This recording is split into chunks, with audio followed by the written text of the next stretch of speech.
The Division 2 welcomes a lot of new changes to its core game. Some of those changes involve the gear system, so that's what we're gonna talk about today. The Division 2 introduces brand sets and gear talents. At first glance they don't seem to change too much, but if you take a better look you'll see this changes up things quite a lot.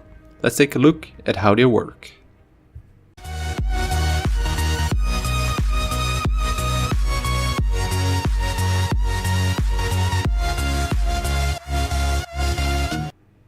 Let's start with the brand sets. Brand sets are in a way similar to gear sets from the previous game. Brand sets are gear items of a specific brand, this time around they're corporations that have made the gear, and these brand sets can be combined to gain up to 3 bonuses by combining 3 of the pieces.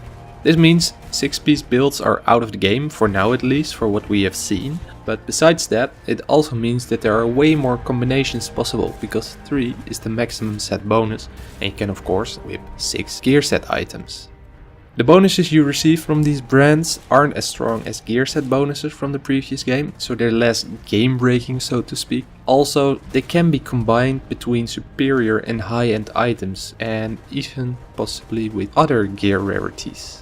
Let's take a look at the 8 confirmed brand sets that are currently in the game. Just a heads up, I could find logos of the brand sets, but they were too small to make anything of it, so I didn't put it in the video and used the gear set icon instead of it. The first set is called Airaldi Holdings, and it looks to be a sniper-esque brand set with increased marksman rifle damage, headshot damage and accuracy. The second set, China Light Industries Corporation, is looking to be a shotgun and perhaps tank-like build, up close, taking damage and all. It comes with increased shotgun damage, all resistance and skill haste.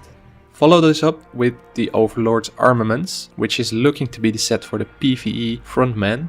It comes with increased armor, weapon damage and damage to elites.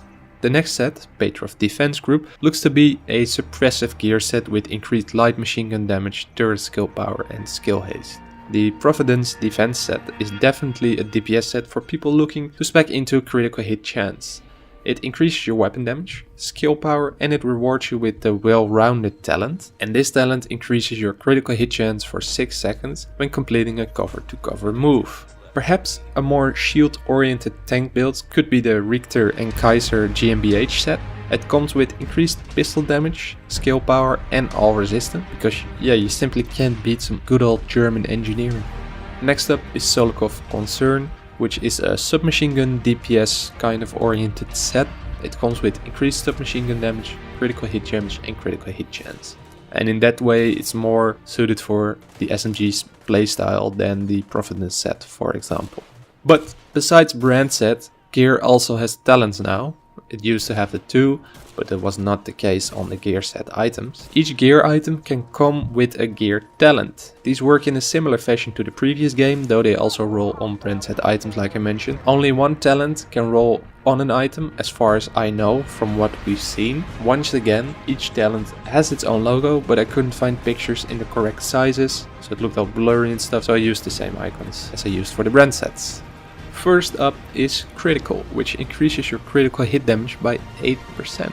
Devastating increases your weapon damage by 5%. Empowered increases your skill power by 10%. Hardened increases your armor by 8%. Hit and Run grants you a speed boost for 2 seconds when getting a melee kill. That is, if your armor is under 70,000. Insulated increases hazard protection by 25%. What exactly this hazard protection is, we don't know yet. The developers haven't said anything about it, we haven't found anything about it. It might have something to do with status resistance, but at this point we simply don't know. Rapid decreases skill cooldowns by 10%. Precise is a good one, since it increases your headshot damage by 15%. Very good for marksman rifles and even for assault rifle and maybe LMG builds even. Steady Nerfs increases your weapon stability for 4 seconds when destroying armor or weak points, as long as you're using burst, semi-automatic or bolt action weapon. Striking increases damage to elites by 15%, once again good for a PvE build. Surgical increases critical hit chance by 8%, and finally Vital increases your health by 20%. Once again, minor increases in your stats, but worthwhile nonetheless, since they mostly give a flat bonus and with the exception for a few, they don't meet specific requirements, so you just get a flat damage to elites bonus for striking, or you get a flat bonus to your critical hit damage from critical, so those are pretty good. This also means if you have two of the same brand sets, that they can have different talents and they also can work for different builds, so you have slight twists on the same build. And this makes the game a lot more in depth, and for me, that's good, that's a good thing. Anyway, so far I like the changes to the gear system. The brand sets bonuses are good and allow for more combinations, and the talents are also a nice addition to that, so you can specify your build. Let me know what your favorite brand set and gear talent is from the ones I just showed you. Show your answer in the comments down below. Of course, we don't know all of them yet. We'll know that when the game releases, of course, but let me know nonetheless. For now, thanks for watching, hopefully until next time, and peace out.